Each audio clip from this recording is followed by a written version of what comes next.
তো চলুন দেখে নিই কালকে আমরা নিফটি ফিফটি আর ব্যাঙ্ক নিফটিকে কীভাবে ট্রেড করব।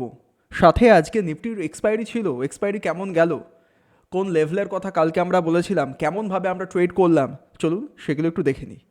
আচ্ছা, তো যেহেতু নিফটি ফিফটির এক্সপায়ারি ছিল, তো এক্সপায়ারির জন্য কালকে রাতে আমরা প্ল্যান তৈরি করেছিলাম যে কিভাবে কোন কোন লেভেলে আমরা ট্রেড করব।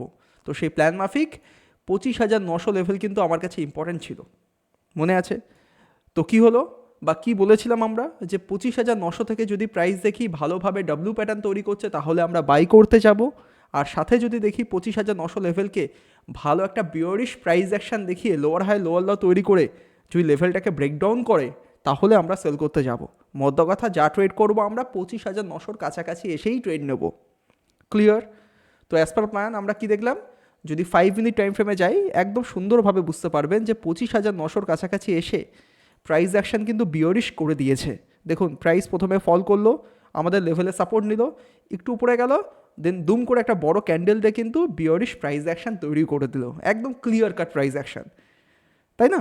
তো এটা দেখা মাত্র এইসব জায়গায় আমরা 25,900-র যে কল অপশান ছিল সেটাকে সেল করে দিয়েছি ছোট্ট একটা এসএল লাগিয়ে।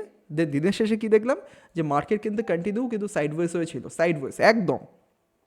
আর যেহেতু অপশান সেলিং করেছি, টাইম ডিকের একটা অ্যাডভান্টেজ কিন্তু পাওয়া গেছে, যেহেতু আজকে এক্সপায়ারি ছিল।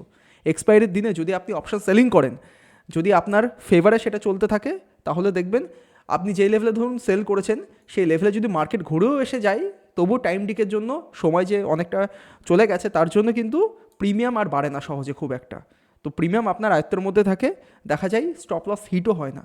চার্টে হয়তো স্টপ লস হিট হয়ে যায়, বাট অপশানের দামে কিন্তু সেই স্টপ লস হিট হয় না। তার জন্য ম্যাক্সিমাম লোকে কিন্তু এক্সপায়ারি দিনে অপশান সেলিংয়ের জন্যই বেশি প্রেফার করে। তো সেটা করার পর দেখলাম প্রাইস টোটালি সাইডওয়েজ ছিল, বাট ধীরে ধীরে আমাদের প্রিমিয়ামও ভাঙতে শুরু করেছে, করতে করতে দিনের শেষে একটা মোটামুটি প্রফিট নিয়ে আউট হয়ে গেছে। কিন্তু প্রপার যে 1:2 এর টার্গেট আমরা প্রত্যেকবার দিই সেটা কিন্তু নিইনি, বাট 1:1.5 বা 6-এর কাছাকাছি টার্গেট বুক করেছে, মানে 1 টাকার এগেনস্টে 1 টাকা 60 পয়সা আমরা কামিয়েছি, একদম ক্লিয়ার। তো এই একখানা ট্রেডই কিন্তু আমরা নিয়েছি, যেটা গতকাল রাত্রে আমি ভালোভাবে কিন্তু আপনাদেরকে বলেছিলাম যে কী করব আমি। তো এবার চলুন দেখে নিই আগামীকাল কীভাবে ট্রেড করব। সবার প্রথমে আমরা এগেইন যাব 15 মিনিট টাইম ফ্রেমের উপরে। দেন সমস্ত কিছু ড্রয়িং আমি ডিলিট করব, প্রথম থেকে ভালোভাবে বোঝার চেষ্টা করব যে কোথায় এক্স্যাক্টলি কীভাবে ট্রেড নেওয়া যেতে পারে। ওকে, তো দেখুন 3খানা লেভেল ইম্পর্টেন্ট। 1 সেকেন্ড। একটা হচ্ছে এই লেভেল, দেখুন এখানে দুবার দুবার কিন্তু প্রাইস সাপোর্ট নিয়েছে। কত লেভেল? ওই মেনে চলুন 25,700 লেভেল। তার সাথে এটাও ইম্পর্টেন্ট, 25,900 লেভেল, যেটাকে কিনা বারবার আমরা বারংবার রিপিট করছি, রাইট?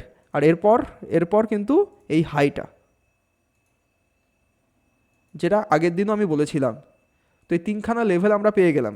তার মানে কি বোঝাচ্ছে? তার মানে আগামীকাল ট্রেড করতে হলে এই 3খানা লেভেলেই আমরা ফোকাসড হয়ে থাকব, এর বাইরে অন্য কোনো জায়গায় কিন্তু ট্রেড করতে আমরা যাব না। কি বললাম? যদি কালকে ট্রেড করতে হয় তাহলে এই লেভেলটা, এই লেভেলটা আর এই লেভেলটাকে আমরা মার্ক করলাম।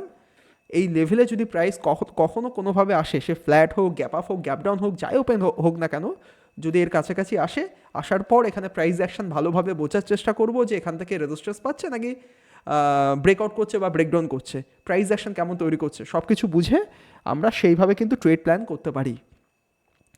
তো এই 3খানা লেভেল কিন্তু আপনিও মার্ক করবেন, 25,900, 25,700, সাথে এই যে ট্রেড লাইনটা আছে এটা অলমোস্ট বলা যায় যেই অ্যাঙ্গেলে যাচ্ছে সেটা 26,000 কাছাকাছি পৌঁছে যাব। That's all.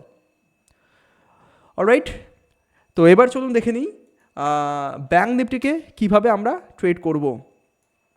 তো ব্যাঙ্ক নিফটিতে আজকে কোনো ট্রেডই করিনি, কারণ ব্যাঙ্ক নিফটিতে যেই জোনে যেইভাবে ওপেন হয়েছে আমি কালকেই বলে দিয়েছি এর মধ্যে কিন্তু ট্রেড করার কোনো দরকার নেই।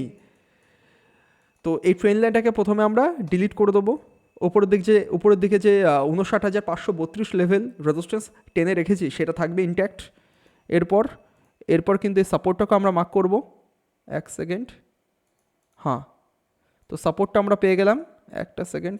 ওকে, তো কি হচ্ছে দেখুন, একদম ভালোভাবে আমরা বুঝতে পারছি প্রাইস এই যে সাপোর্ট জোনটাকে আমরা টানলাম, এই জোনের কখনো উপরের পয়েন্টে সাপোর্ট নিয়েছে, মিডিল পয়েন্টে সাপোর্ট নিয়েছে, লোয়ার পয়েন্টে সাপোর্ট নিয়েছে, আবার দেখুন মিডিল পয়েন্টেও সাপোর্ট নিয়েছে, মানে টোটাল জোনের মধ্যে যেখানে সেখানে কিন্তু প্রাইস সাপোর্ট নেওয়ার চেষ্টা করছে। প্রথম পয়েন্ট। তাহলে কি করব আমরা? সে ফ্ল্যাট হোক বা গ্যাপডাউন ওপেন হোক, যদি দেখি আগামীকালও এই জোনের যে কোনো পয়েন্ট থেকে সে মিডিল হতে পারে, লো হতে পারে বা আপ হতে পারে, যে কোনো লেভেল থেকে যদি দেখি প্রাইস ভালোভাবে সাপোর্ট নিয়ে কোনো বুলিশ ক্যান্ডেলস্টিক প্যাটার্ন তৈরি করছে বা কোনো ডব্লিউ প্যাটার্ন তৈরি করছে বা বুলিশ কোনো হায়ার হাই প্রাইস অ্যাকশন তৈরি করছে, তাহলে ছোটোখাটো এসএল লাগিয়ে আমরা কিন্তু কল অপশান বাইং করতে পারি। আর এর সাথেও বলে দিই, যদি দেখি এই সাপোর্টটাকে প্রাইস ভেঙে দিচ্ছে, সেক্ষেত্রে আমরা পুট অপশানও বাইং করতে পারি। আর যদি প্রাইস একটা গ্যাপ আপ ওপেন হয়, সেক্ষেত্রে অ্যাভয়েড করাই বেটার, ট্রেড নেওয়ার দরকার নেই, কারণ গ্যাপ আপ হলে মোস্ট প্রবলি এর মধ্যেই কিন্তু ভলাটিলিটি ক্রিয়েট করবে। ব্যাস। তো ট্রেড করতে হলে ব্যাঙ্ক নিফটিতে এই টোটাল জোনটা আমার কাছে ইম্পর্টেন্ট। যদি এই জোন থেকে প্রাইস সাপোর্ট নেয় তো বাই করবো, সাপোর্টটাকে ভাঙলে সেল করব। খুব সিম্পল। আশা করছি আগামীকাল ট্রেড করতে কোনো অসুবিধা হবে না। প্রত্যেকটা লেভেল, প্রত্যেকটা পয়েন্ট আমি ক্লিয়ার করে বলে দিয়েছি। আর ব্যাঙ্ক নিফটি যদি এই লেভেলটার কথা বলা হয়, একবার দেখে নিই। আচ্ছা, আপার পয়েন্ট হচ্ছে ধরে নিন 58,965, আর লোয়ার লেভেল কত আছে 58,800 লেভেল। ব্যাস, মানে 100 পয়েন্টের একটা জোন অলমোস্ট। তো এই হচ্ছে কালকে ট্রেডিং প্ল্যান। তো ভিডিওটা কেমন লাগলো অবশ্যই কমেন্ট করে বলবেন। যদি ভালো লেগে থাকে লাইক করতে ভুলবেন না, আর যদি খারাপ লাগে তো ডিসলাইকও করতে পারেন, অ্যাজ এ উইশ। তো দেখা হচ্ছে কালকে। Good bye.